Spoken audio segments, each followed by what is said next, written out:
Hi everybody, I hope you are doing well. Today we'll talk about how to fix or how to solve the problem of it's not working on your device. On Temu app, we click on settings. Here we click on apps, default apps, app settings.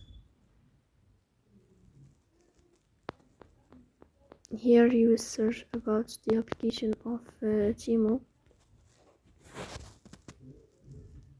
Then we click on first stop and we click OK. Here we go to storage. Then here you click on clear cache. In the end, you will turn off your phone and you will wait a moment to restart your phone again to fix that problem. So that's all. Don't forget to support us by like and subscribe.